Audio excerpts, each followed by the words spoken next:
What up, fam? Agent O here with another action figure review, and today I have the Playmates Teenage Mutant Ninja Turtles Classics Collection figures.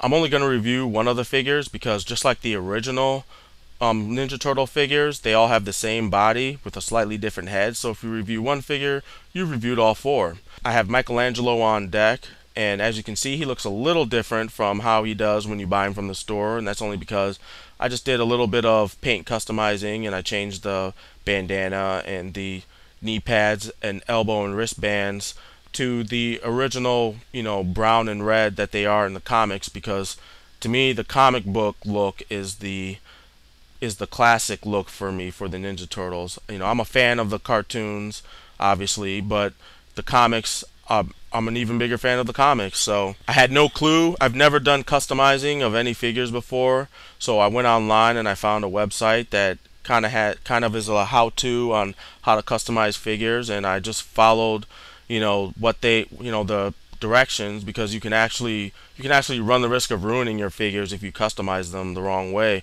or if you use the wrong materials. So I didn't want to do that, so I went and got some directions, and I I'm going to post the link to the site below just in case anybody else is interested. But from what I learned from the site, it's best to use an acrylic based paint. So I went to Hobby Lobby, or you can go to any hobby store, but I went there and I got the Model Master acrylic based paints. I used a leather for the brown, and it's pretty close to the brown color of the belt, but it's not exact, but it's close enough. Then I went ahead and I used a Guards Red for the mask and a Gloss White to white out the eyes, and I'm pretty happy with the results. I mean, he looks pretty thorough. He looks a lot more serious than he does with the orange bandana. It just doesn't look right. So he looks better, and he looks closer to the comic, which was my goal. And I'm gonna eventually do this with all four of the turtles, and maybe I'll do a follow-up video or something like that. Anyway, without further ado, I'm just gonna jump into the review, and I'm gonna list my pros and cons of these figures and give you my final verdict. So the biggest pro and con of these figures for me is the articulation. I've always wanted a Ninja Turtle that had a decent amount of articulation, and so I could, and posability. So you can, reenact a lot of the poses that seen in the comics or in the cartoon, and and in some ways these figures come through, and in other ways they don't. At least so far with the Michelangelo figure, you haven't had a Ninja Turtle figure with this amount of posability since the NECA figures, but the NECA figures to me almost don't count because of the crappy quality of the plastic that is used to make those figures. Every NECA figure I've owned, aside from the two Ninja Turtle figures that I bought, have had either limbs break off or pieces of clothing come apart because of I don't know, maybe it's just bad QC, or I think it's just bad plastic on their part. They must use like the cheapest plastic on the planet, because I'm not rough with my figures, but every time, like, I had one of the NECA Street Fighter figures. I had the Ryu figure, and I took it out of the package, and the clothing came off. Like the top of his gi just came apart from where the two halves were glued together.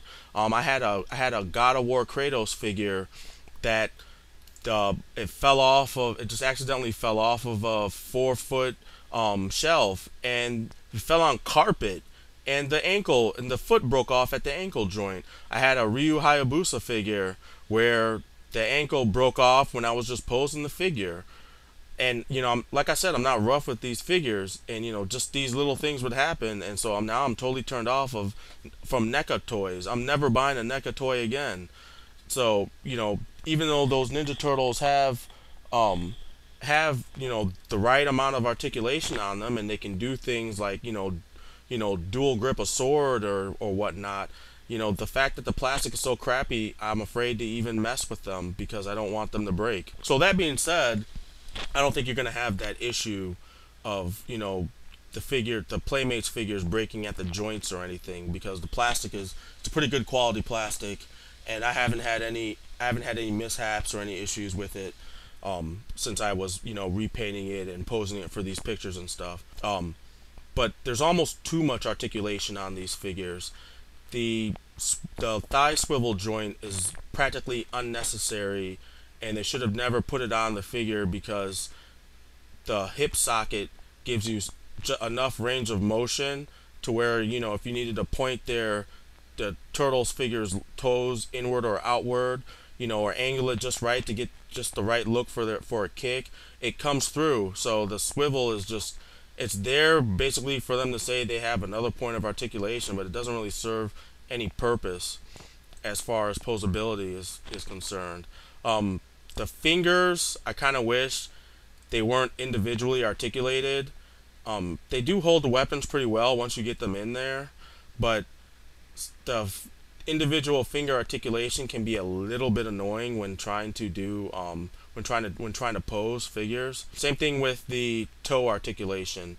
I do like the fact that there is toe articulation, but I kind of wish the toes moved in the same direction at the same time rather than being individually articulated.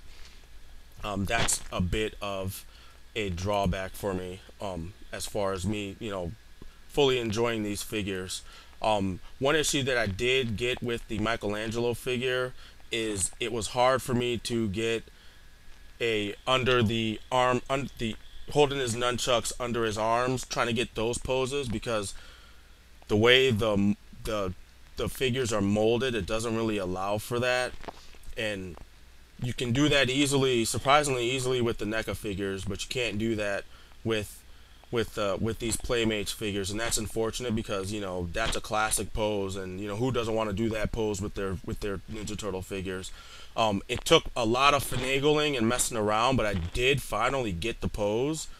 But I had to put in so much time and effort into doing it that I wasn't even happy when I finally did it, because I spent like 10 minutes trying to pull off that pose. I could barely get the whole Bruce Lee pose where he's got the chain of the nunchuck kind of going over and under his shoulder, and he's got his other arm underneath to holding the other end.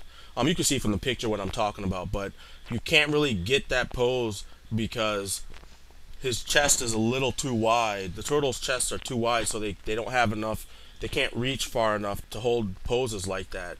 I ended up being able to do it, but it's only because I could barely get him to hold that nunchuck in his hand.